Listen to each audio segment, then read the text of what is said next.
नमस्कार दोस्तों, आप सभी लोगों का स्वागत है आपके अपने YouTube channel legal adviser AM में। और आज हम लोग एक बहुत ही इम्पोर्टेंट टॉपिक जो कि हल्द्वानी उत्तराखंड में जो आगजनी और हिंसा हुई है उस पर चर्चा करेंगे और यह देखने का प्रयास करेंगे कि आखिर इसका कारण क्या है और इसके पीछे की साजिश क्या है। लेकिन इससे पहले कि आपसे निवेदन है कि अगर आप चैनल पर नए हैं तो चैनल को सब्सक्राइब करिए और वीडियो लास्ट तक देखिए और कमेंट में अपनी राय ज़रूर दीजिए ताकि हमें कंटेंट अच्छा करने के लिए मोटिवेशन मिले।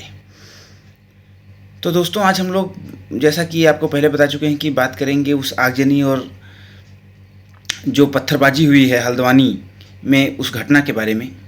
लेकिन इससे पहले हम उस घटना के बारे में प्रकाश डालें। जो हल्द्वानी की जिलाधिकारी हैं उन्होंने इस विषय पर क्या प्रकाश डाला है, उन्होंने क्या कहा है, उसको सबसे पहले हम लोग सुन लेते हैं। उसके बाद फिर हम इस विषय पर प्रकाश डालते हैं। तो हमारे द्वारा डिमोलिशन ड्राइव जो है कंटिन्यू करने का निर्णय लिया गया, क्योंकि किसी भी प्रकार का स्टे संबंधित परिसंपत्ति पर नहीं था, किसी व्यक्ति का कोई अधिकार नहीं था। सामान्य रूप से एक विधिक प्रक्रिया अतिक्रमण हटाए जाने की अलग अलग क्षेत्रों में चल रही है, तो इस क्षेत्र में भी करी गई। इसको हमारी टीमें मूव हुई, हमारे रिसोर्सेज मूव हुए, किसी को कोई नुकसान नहीं पहुंचाया गया, किसी को प्रोवोक नहीं किया गया, किसी को जो है उकसाने की कोशिश नहीं करी गई, किसी भी प्रकार की कोई ऐसी एक्टिविटी करने की कोशिश नहीं करी गई जिससे कि जन संपत्ति की हानि हमारी टीमों के माध्यम से या प्रशासन या पुलिस के माध्यम से हो। पीसफुली डिमोलिशन ड्राइव शुरू हुआ। प्रिवेंशन के लिए फोर्स लगाई गई, अतिक्रमण की कार्रवाई के लिए जितनी फोर्स रिक्वायर्ड होती है वो लगाई गई। लेकिन कुछ अराजक तत्वों के द्वारा अनप्रोवोक्ड, अनहार्म्ड, अनटच्ड तरीके से पूरी कार्रवाई होने के बाद भी बड़ी मात्रा में with in half an hour इकट्ठा होकर जो है हमारी जो टीमें हैं नगर निगम की, उन पर पहला अटैक किया गया पत्थरों के माध्यम से। दोस्तों, जैसा कि आप लोगों ने वीडियो में सुना कि जिलाधिकारी महोदय का यह कहना है कि जो दुर्घटना हुई है, यानी कि जो आगजनी हुई, जो पत्थरबाजी हुई है, जो कुछ भी हुआ है वो प्री प्लान्ड था और पहले से एक हफ्ते 10 दिन 15 दिन पहले से ही पत्थर इकट्ठा करना और इक्विपमेंट्स इकट्ठा करना वहाँ पर हो रहा था। लोगों को इकट्ठा करना कि अगर जिस दिन इस प्रकार की चीज़ें होंगी हम करेंगे। लेकिन हम ये देखते हैं कि ये घटना क्यों हुई। यह घटना हुई है मज़ारों के डिमोलिशन को लेकर कि जिलाधिकारी ने कहा कि भाई ये मज़ार अवैध है और इस पर किसी का कब्जा नहीं है और यह संपत्ति पर अतिक्रमण कर रहा है। तो सरकारी संपत्ति को अतिक्रमण कर रहा है तो सरकार अपनी संपत्ति कब्जा कर रही है। यह कह करके सरकार ने एक आदेश निकाला कि जहाँ भी किसी ऐसी संपत्ति पर कोई मस्जिद, मज़ार या इस तरह की चीज़ें हैं जो किसी के नाम की संपत्ति पर नहीं है, नामजद संपत्ति पर नहीं है, केवल सरकारी संपत्ति को कब्जा करने के आशय से बनाया गया है, उसको ध्वस्त कर दिया जाए और उस ज़मीन को कब्जे में ले लिया जाए। इसी क्रम में हल्द्वानी की जिलाधिकारी महोदय ने भी अपना आदेश पारित किया और उस आदेश के अनुक्रम में पुलिस बल के साथ जब वहाँ पर जेसीबी लेकर के लोग पहुँचे तो उसके विरोध में जो वहाँ पर डिमोलिशन किया गया मज़ार का, उसके विरोध में वहाँ जो नज़दीकी पुलिस थाना था उस पुलिस थाने में आग लगा दी गई, कई वाहन जला दिए गए, कई पुलिसकर्मी पत्थरबाजी में घायल हुए हैं जैसा कि आपने सुना है। उसके बाद फिर पुलिस ने अपना कार्रवाई किया जिसमें कुछ लोगों की जान गई है, कई लोग घायल भी हैं। लेकिन आप ये सोचिए कि इस्लाम में जो चीज़ें हराम है उसके लिए इतना संघर्ष हो रहा है। अब आप एक वीडियो के माध्यम से देखिए कि जो आगजनी हुई है उसमें कितना नुकसान हुआ है, किस तरीके की आगजनी हुई है। उसके बाद फिर हम आगे बात करते हैं।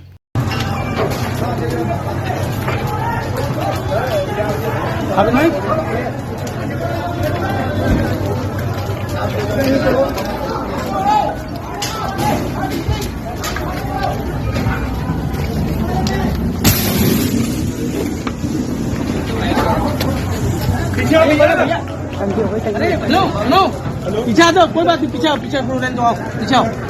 ऐसा अकेले वैसे मत रोको, देखते रहो।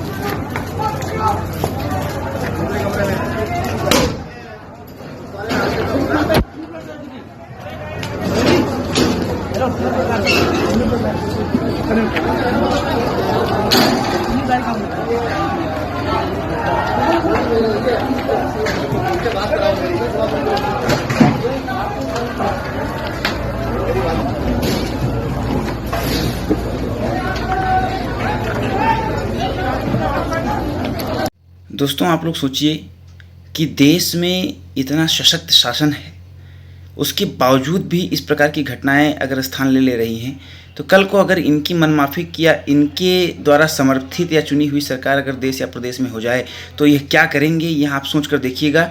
और 2024 में मतदान यह सोच कर जरूर करिएगा कि अगर आपने किसी ऐसे व्यक्ति को मौका दिया जो यह कहता हो या जो यह कहने में शर्म महसूस ना करता हो कि वो इन समुदायों को लेकर के बहुत चिंतित रहते हैं और इनके लिए, इनके वेलफेयर में काम करना या इनकी संतुष्टि के लिए काम करना उनका धर्म है, ऐसे लोगों को अगर आपने चुनकर सत्ता पर बैठाया तो निश्चित तौर से वो लोग आपको कहाँ ले जाएंगे। इस वीडियो में जो आगजनी हुई है, जो नुकसान हुआ है, उससे आपने समझ लिया होगा। इसलिए और साथ ही साथ आप ये सोचिए कि ये जो मज़ारें होती हैं, ये जो बुत बनाए जाते हैं, ये इस्लाम के ही विरुद्ध है। किसी भी सुन्नत में, किसी भी हदीस में, किसी भी कुरान की किसी भी आयत में कहीं भी मज़ार बना करके उसका पूजा करने का या उसके पास बैठने की अनुमति नहीं है। यह इस्लाम में ही हराम है। अब आप सोचिए कि जो चीज़ इस्लाम में हराम है, केवल गजवाए हिंद, हिंदुस्तान में इस्लामियत को आगे बढ़ाने के लिए, इस्लामियत का झंडा लहराने के लिए, भारत के इस्लामीकरण के लिए यह एक प्रकार की साजिशन यह कार्य किया जाता है कि वहाँ पर मज़ार बनाया जाता है।